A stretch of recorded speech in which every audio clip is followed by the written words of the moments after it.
केदारनाथ की कथा। केदारनाथ का मंदिर उत्तराखंड के रुद्रप्रयाग जिले में स्थित है। यह भगवान शिव को समर्पित 12 ज्योतिर्लिंगों में से एक है। केदारनाथ मंदिर की कथा महाभारत के पांडवों से जुड़ी हुई है। पौराणिक कथा। महाभारत के युद्ध के बाद पांडवों को अपने परिजनों और कौरवों की हत्या के पाप से मुक्ति पाने के लिए भगवान शिव की उपासना करनी थी, लेकिन भगवान शिव उनसे नाराज थे और उनसे मिलने से बचने के लिए उन्होंने अलग अलग स्थानों पर जाकर छिपने की कोशिश की।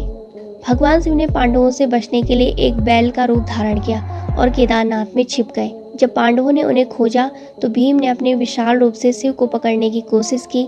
इस प्रयास में बैल यानी भगवान शिव के शरीर के 5 हिस्से अलग अलग स्थानों पर प्रकट हुए।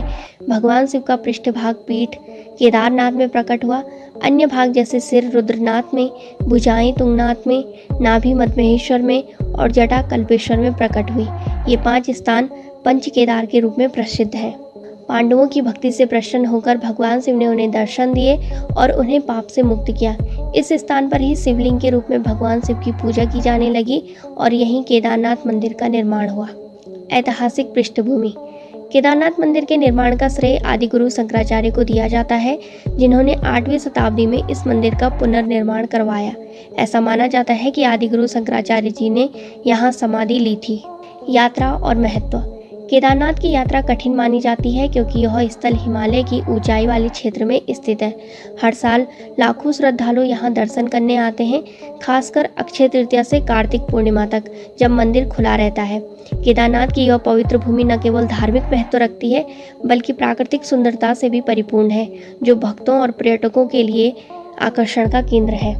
केदारनाथ की प्राकृतिक सुंदरता अद्वितीय और मंत्रमुग्ध कर देने वाली है। यह स्थान हिमालय की ऊंचाइयों पर स्थित है और चारों ओर से बर्फ से ढके पहाड़ों और हरी भरी घाटियों से घिरा हुआ है। केदारनाथ का प्राकृतिक सौंदर्य यहाँ के पवित्र वातावरण को और भी दिव्यता प्रदान करता है। हिमालयी दृश्य। केदारनाथ मंदिर के आसपास के क्षेत्र को हिमालय की चोटियों ने अपने आगोश में लिया हुआ है। इन बर्फीली चोटियों का अद्भुत दृश्य किसी स्वर्गीय चित्र जैसा महसूस होता है। विशेषकर सुबह और शाम के समय जब सूरज की किरणें इन पहाड़ों पर पड़ती हैं तो यह दृश्य और भी मनोहारी हो जाता है। मंदाकिनी नदी।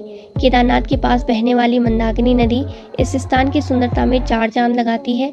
यह नदी बर्फ से पिघलकर निकलती है और अपनी निर्मलता और शीतलता से यहाँ के वातावरण को शांत और पवित्र बनाती है। नदी के किनारे बैठकर उसका संगीतमय बहाव सुनना एक अद्वितीय अनुभव है।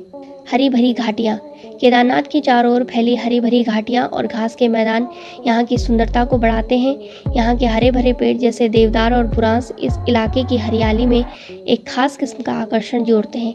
जब इन पेड़ों पर फूल खिलते हैं तो यह नज़ारा और भी मोहक हो जाता है। शांति और आध्यात्मिकता।